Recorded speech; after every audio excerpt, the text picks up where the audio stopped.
AP Volibear.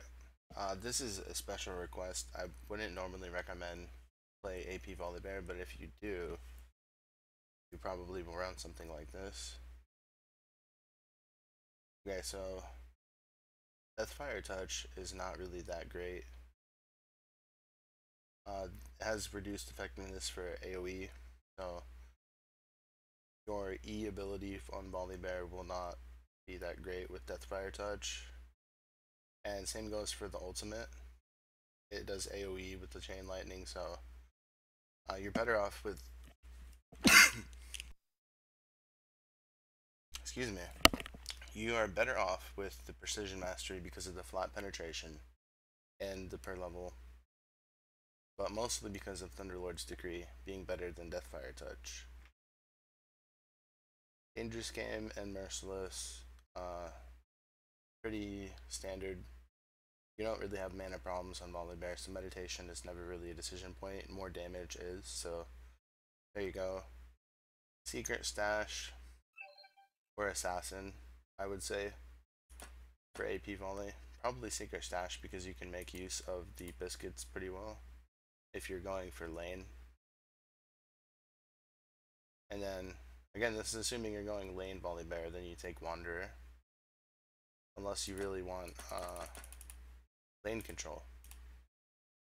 Which, if it's hard to last hit for you with going like AP runes and stuff, maybe you want Savagery. So, Wanderer help you out with the ganks. It'll help you close distance on people as soon as you're out of combat, of course.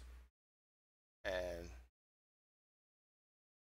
his Q, I don't think is considered as in combat until you hit someone, so that would make you a little bit more slippery and have a little bit more sticking power.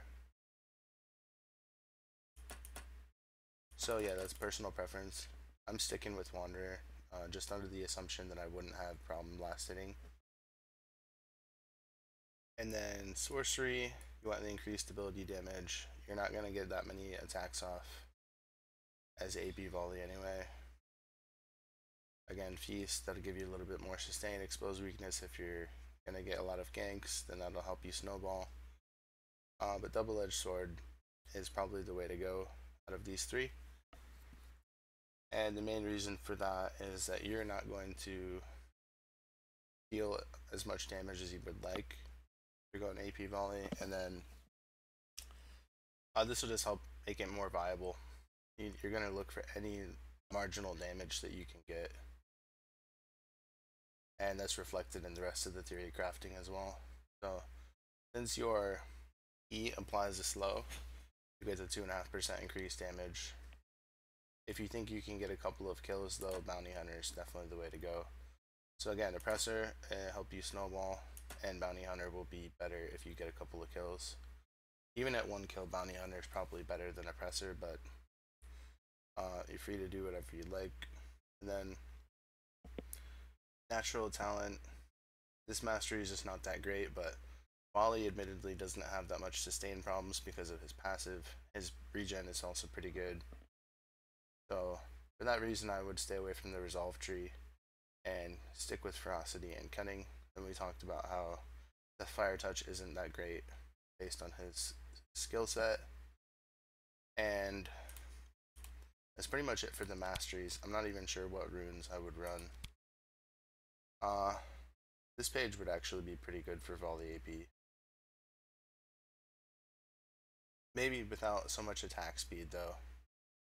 I have 1 movement speed Quint.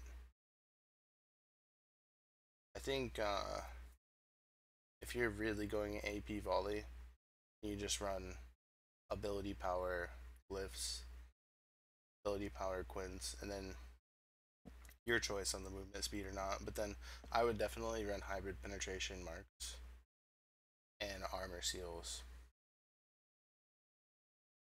So that should probably do it.